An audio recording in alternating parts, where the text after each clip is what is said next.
I'm Alexandra, a psychic spiritual counselor, and welcome to Alexandra's Psychic Eye. Dr. Doolittle may not be the only one who can talk to the animals. Reverend Maria DeAndrea Solomon will teach us how we can all communicate psychically with our pets. Maybe you will finally find out why Fido hates those midnight snacks. Stay tuned. We'll be right back.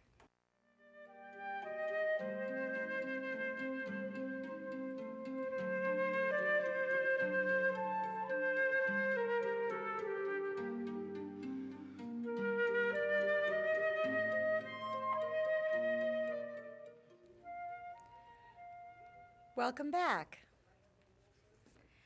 On our last segment, Reverend Maria DeAndrea Solomon discussed her work with spiritual life coaching. This time, Maria will help us understand our psychic connection with animals.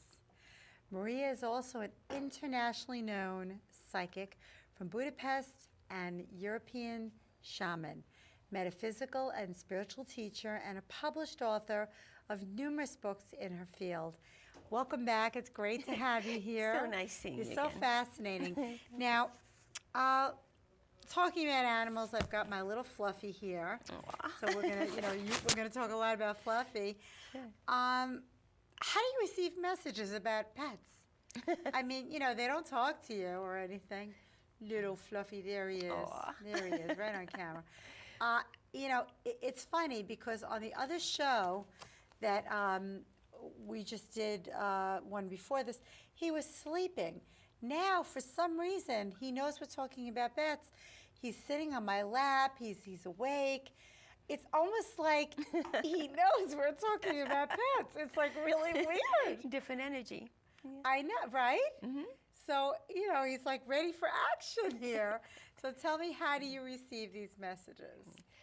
Well, everybody's connected, all people, animals, we're all connected because we're connected by energy. Mm-hmm. With pets and with all animals, the way that you really get psychic information is through pictures. Most people misunderstand it because they think that we're hearing voices and the animals are literally talking to us. Visual. Right, which would be nice, but of course it isn't. And when you're dealing with pets or, any animal, everybody, animals, people, everybody sees everything as a picture first. Yes. And then some of us will turn the picture into verbal, so if we're clairaudient as an example, we'll hear it as words, but it always comes in as a picture first. So as an example... Why is that? Well, first of all, as an example, it's the universal language. Yes. And it's basically a very, very strong focus, and that's how everybody naturally sees everything. If you look at... say cave dwellings, they have the pictures on there. They don't really have words. Cave drawings. Exactly. It's the first way it came in. And Yes. if I say a word about a pet, such as, say, an elephant, you see the elephant before you see the word. You don't see yes, the word. And you don't really definitely. hear it. So then we convert it into a way that we're comfortable with or we understand. It's very interesting about Fluffy, but I am absolutely sure that he reads my mind. A friend of mine was, leaving to go back to Europe, and the dog was sitting on their lap, and I said, Fluffy, I'm going to give my friend a hug now. Goodbye. I didn't say get off their lap. I didn't give him any commands to get up. I just said, I'm going to give my friend a hug now. Okay? As I'm saying that, he gets off their lap. I did not motion. I didn't start to get my body up. I was like still. And my friend was still, and it was very strange what he did. Even what he's doing now, that he's sitting up at attention, that he knows we're talking about pets. Now, you have some interesting stories. What about the deer story? Oh. Tell my viewers about the deer story. That was that's actually amazing. funny. First of all, I feel that we're all tuned in to each other, to animals, to people. And, on an interspecies level, we really pick up in pictures, as I was saying. And my husband Howard and I were walking in the woods, and we saw a deer. So I was trying to tune into the deer. And it was really funny because being that I'm a European shaman, I blend energy. So what happens is you actually What do you mean you blend energy? you actually blend into spiritually. You actually blend into the animal. How do you do that? So, well, it's a little bit of complicated technique. We need But like 3 shamans do that. shows. Yeah. Okay. But when you blend into the animal, what happens is you're actually feeling what the animal feels. You're sensing what they sense. And I was just trying to feel what was going on with the deer. I wasn't trying to blend, but sometimes that happens. And I was tuning into it, and all of a sudden, I was actually looking out of the deer's eyes. Really? And it was What did you really say? funny because the first thing I noticed was everything was in black and white, and it surprised me because I wasn't expecting that. Really? Different animals are different, so everything was black and white. The way you looked at distance was different, and some of the trees and some other things in the area, some were more vivid, some were actually less. Really? So it's funny because you don't So they realize see things in sometimes. black and white, it seems. Yes. Interesting. Yeah, it's Very really funny. And interesting. I've talked to other shaman in different cultures, and a lot of them have that ability where we can just blend with the animal as opposed to just trying to check out, asking questions. What do you feel, when you're talking to the animal? That's one of the ways, too, that we can help find them, because when they're lost, we can track them better by blending with the animal rather than just picking up what I they're had a seeing. very strange experience.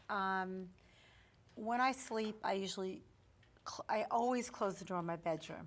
I feel more secure. For some reason, last night, I left the door open, which is unusual, and I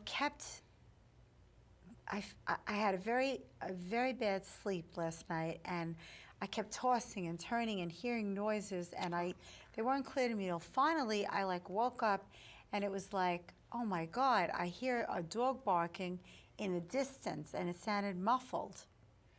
And it sounded like it was coming from my bathroom. I have a bathroom in my bedroom. It turns out my dog had trapped himself in the basement in the bathroom the whole night. Oh. So he was communicating with me. I could not sleep. I was tossing and turning.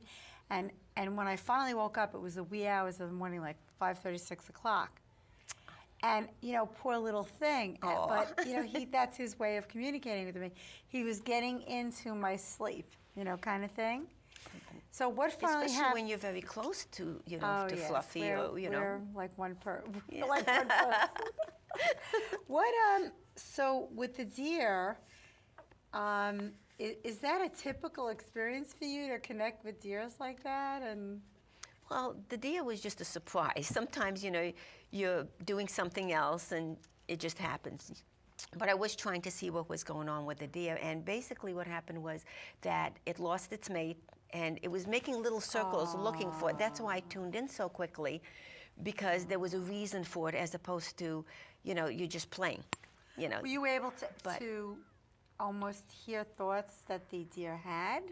Well, it's more like I said, I see pictures, and sometimes I convert it into words, thoughts. Sometimes I don't, but it's more seeing pictures, and it just felt very confused to me. Yeah, and it was really lonely. So. Yeah, it's a very hard thing, because you say to yourself, I'll get a message from Fluffy, and I'll say to myself, am I making this up? Like this, just before we went to the show, I'm holding him up, he's staring into my eyes, and I hear, as if it's like a traveling sentence, him saying, are you always going to be there to take care of me? And I looked at him and I said, Fluffy, I will always be there. But, you say to yourself, I'm making this stuff up. This dog is not thinking this. But, then again, every time I speak to a psychic about Fluffy, they always tell me the same thing, that he has a fear of being abandoned by me.